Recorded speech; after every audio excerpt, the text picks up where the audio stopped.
एक बार जो रघुबर की नजरों का इशारा हो जाए, श्री राम जय राम मेरे राम जय राम। एक बार जो रघुबर की नजरों का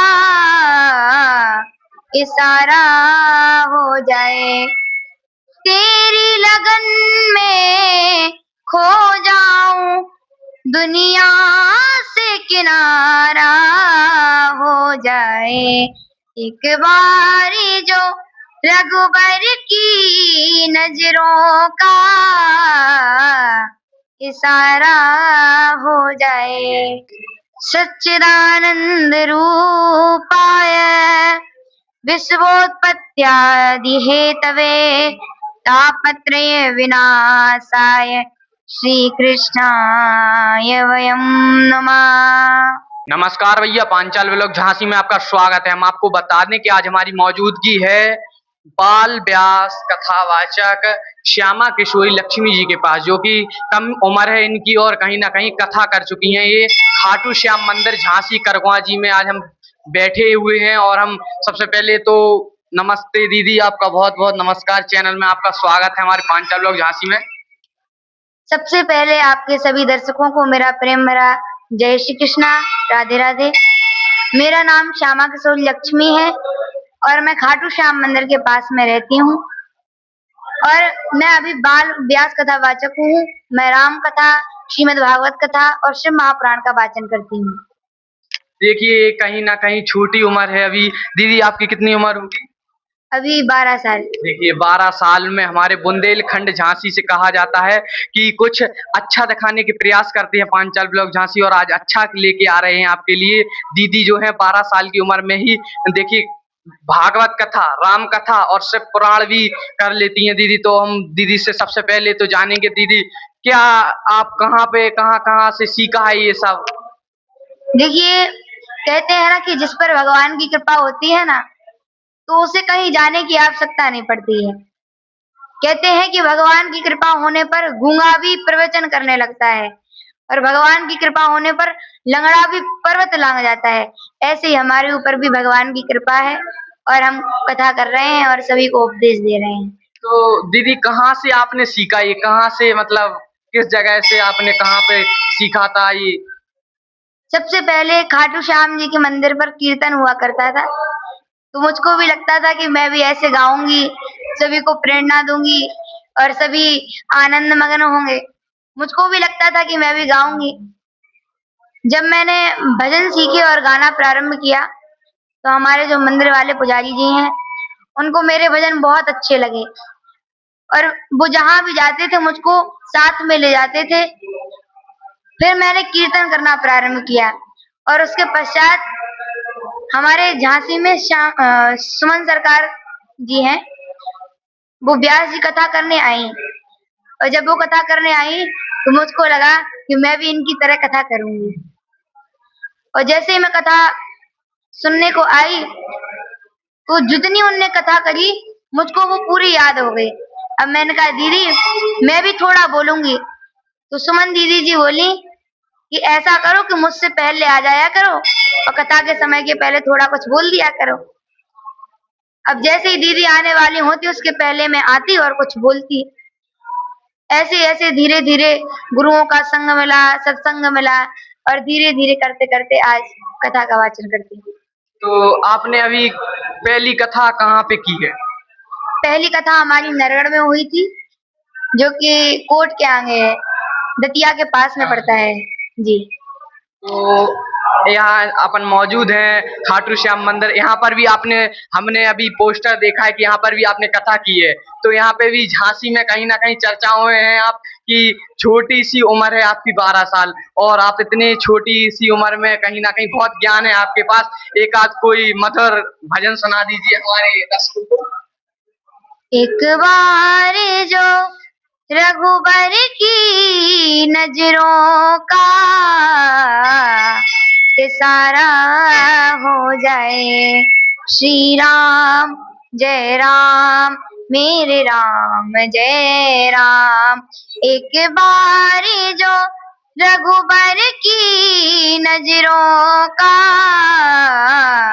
इशारा हो जाए, तेरी लगन में खो जाऊं, दुनिया से किनारा हो जाए।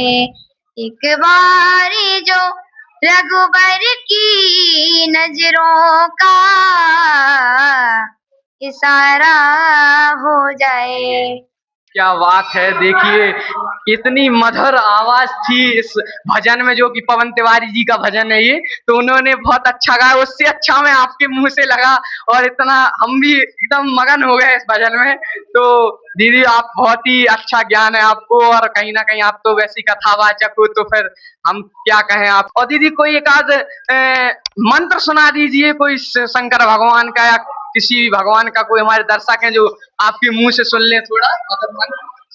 सच्चिदानंद रूपाय विश्वोत्पत्त्यादि हेतवे तापत्रय विनाशाय श्री कृष्णाय वयं नमः। तो देखिए दीदी ने मंत्र भी सुना दिया आप लोगों को, और आप देख पा रहे हैं किस प्रकार कितना अच्छा मंत्र, कितना अच्छा भजन जो दीदी ने सुनाया है। और हम आपको बता दें, अवगत करा दें कि आज हम बैठे हुए हैं दीदी के पास। तो दीदी ने जिस प्रकार से भजन सुनाया है, हम आप लोगों से यही कहना चाहेंगे कि दीदी जैसा प्रेरणा लीजिए। आज मात्र 12 साल की दीदी की उम्र है। कहीं ना कहीं दीदी का आगे का जो जीवन है, कहीं ना कहीं दीदी बहुत बड़ी कथावाचक बनेंगी। जैसे कई कथावाचक हैं अपने यहाँ, जया किशोरी जी भी हैं। तो आप मतलब आप अपना श्रेष्ठ गुरु कैसे मानती हैं? हमारे गुरु अनंत श्री विभूषण मलुक पीठाधीश्वर श्री राजेंद्र दास जी महाराज हैं। उन्हीं ने हमको दीक्षा दी है और उन्हीं से हमें ज्यादातर प्रेरणाएं भी मिलती रहती हैं। उनकी कथा भी ओरछा धाम में भी हुई थी। और हमारे गुरुजी बहुत ज्यादा दान पुण्य वाले हैं और वो हम लोगों को उपदेश देते हैं। उनके बहुत सारे शिष्य हमारे गुरु भाई बहन, वो हमको उपदेश देते रहते हैं और बहुत अच्छी प्रेरणा भी देते हैं, और उनकी कथा भी हमको बहुत प्रिय लगती है। तो आपने कहीं ना, हमने देखा है आपकी एक फोटो देखी है, जो विपिन बिहारी महाराज हैं वो आए हुए थे, तो आपने उनके साथ फोटो भी ली। उनको आप कैसे जानती हैं मतलब? जी, एक बार हमारी कथा विदिशा जिले में हुई थी। उस समय हम अपनी नानी के घर पर गए थे, तब विपिन बिहारी जी की कथा वहां पर बरौदिया में चल रही थी। तो हमारे मामा बोले कि गुरु जी की कथा चल रही है, तो एक बार ऐसा करो कोई भजन सुना आओ या गुरु जी से मिलन हो जाए। तो जब मैं वहां पर गई तो गुरु जी मिले तो बोले बेटा एक भजन सुना दो। तब मैंने वहां एक भजन सुनाया और उसी समय हमारा मिलन हुआ बरौदिया में। और उसके तत्पश्चात एक बार दतिया में भी मिलन हुआ था। तब हमें विपिन बिहारी जी के बारे में पता चला और उनसे मुलाकात हुई। दीदी आपने अभी तक कितने समय हो गया आपको कथा करते हुए? जी, हमको 4 या 5 वर्ष हो गए हैं कथा करते करते, और भी समय हो गया है और हमारी अभी 24-25 कथा भी हो गई हैं। देखिए 24-25 कथा हो गई, उम्र 12 साल है अभी। दीदी आपने कब स्टार्ट किया था, कितनी उम्र थी जब आपकी, जब आपने पहली कथा की हो? जब हम 6 या 7 साल के थे, जब हमने अपनी पहली कथा करी थी। देखिए ये तो बहुत ही बड़ी बात हो गई कि 6 या 7 साल में ही दीदी ने कथा की थी, वो भी पहली पहली कथा कहाँ पे थी दीदी?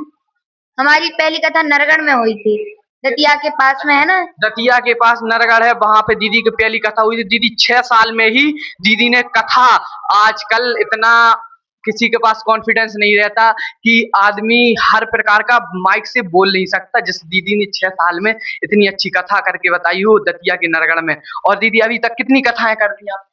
अभी हमारी 24 या 25 कथा हो चुकी है। दीदी कहीं ना कहीं आजकल के जो युवा हैं वो भटक रहे हैं सनातन के प्रति, और कहीं अलग घूम रहे हैं कहीं भी किसी भी प्रकार से, तो उनके लिए क्या प्रेरणा है, क्या संदेश रहेगा आपका? सबसे पहले मैं युवाओं को संदेश देना चाहूंगी कि हमारे जीवन का उद्देश्य केवल एक होना चाहिए कि जिए तो राम के लिए और मरे तो राम के लिए। और आज के युवाओं के लिए ये संदेश ज्यादा जरूरी है कि अपने संस्कारों से जुड़े रहें, अपनी परंपराओं से जुड़े रहें, अपने माता पिता का सम्मान करें और अपनी संस्कृति से जुड़े रहें और अपना कर्म भी साथ साथ करते रहें। तो देखिए ये दीदी हैं, आज इनकी उम्र 12 साल है और दीदी बहुत ही आगे जाएंगी, हमें इतना विश्वास है। और हम आपको बता दें कि पांचाल ब्लॉक झांसी का मकसद है कि कुछ झांसी के जो उभरते हुए सितारे हैं उनको दिखाना। बुंदेलखंड झांसी की महारानी रानी लक्ष्मीबाई की भूमि से दीदी निकल रही हैं और कहीं ना कहीं दीदी की 24-25 कथाएं भी हो गई हैं, हम आपको बता दें। और हमारे जितने भी दर्शक हैं दीदी को देखते रहें हमारे चैनल के माध्यम से और दीदी के भी चैनल के माध्यम से देखते रहें। और हम आपको ऐसी ही खबर लेके आते हैं और ऐसे ही इंटरव्यू से रूबरू कराते हैं। ऐसे ही पांचाल ब्लॉग झांसी को देखते रहें। धन्यवाद।